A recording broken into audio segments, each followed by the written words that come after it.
I wanted to go on a little bit because as you go on in Revelations 3:14 here, chapter 3, verse 14, and it says, "And unto the angel of the church of Laodiceans," and I might be saying that wrong, "these things saith the Amen, the faithful and true witness, the beginning of the creation of God."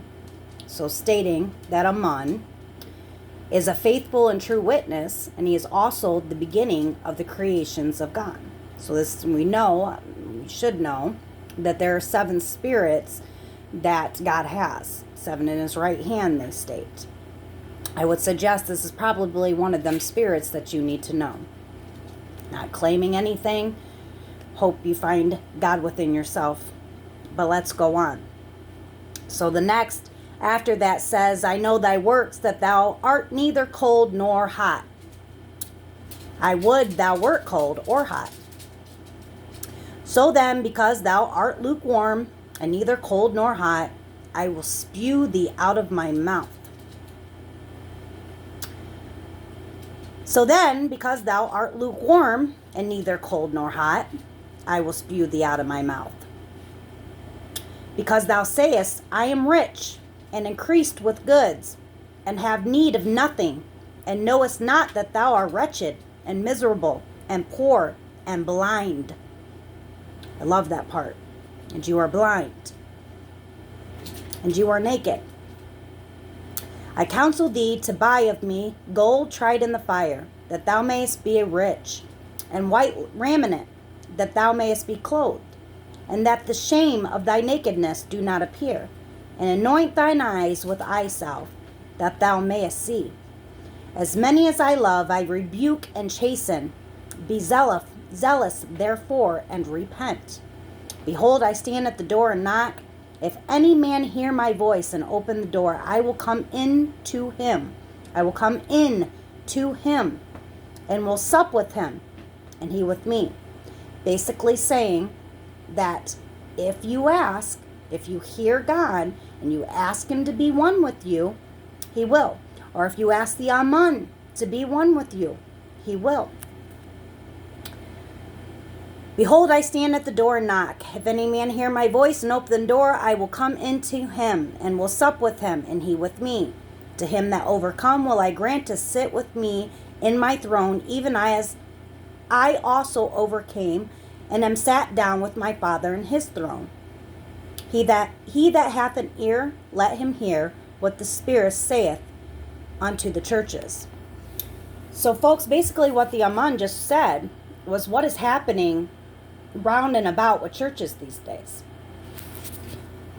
Forgive me as tear rolls down my face, seriously, because I see this more often than not.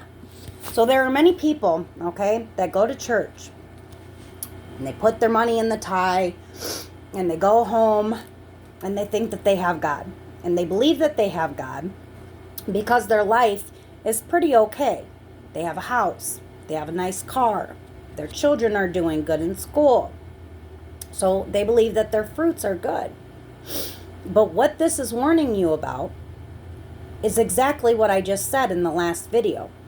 It is warning you that if you do not go and find God for yourself, you are lukewarm.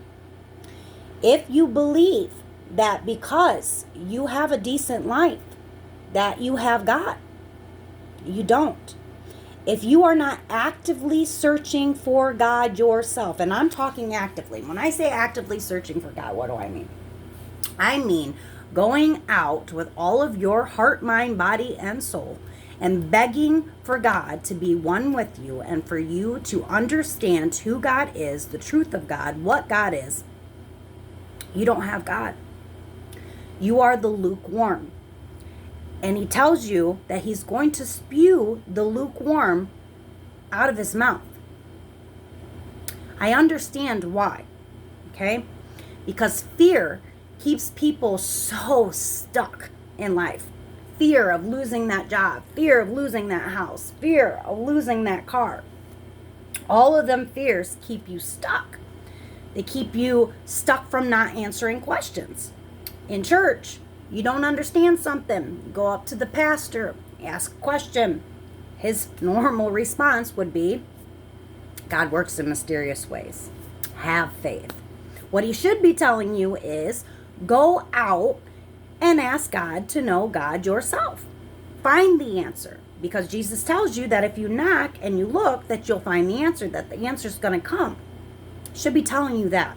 But most churches aren't. Because if they tell you that and you find God on your own, you surely ain't going to be there on Wednesdays and Sundays anymore paying your tithes. Which then allows that pastor, that father, that preacher to have an amazingly good life that keeps him lukewarm too.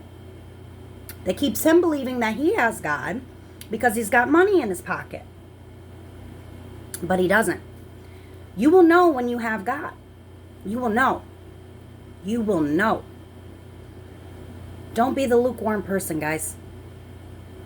We need more people actively doing what Jesus said to do. We don't need any more lukewarm Christians. Christianity is the largest, let me repeat this, the largest religion in the entire world. I speak to people in Africa, folks, that are Christians. They believe in Jesus Christ. Don't be the lukewarm one, guys. You don't want to be lukewarm.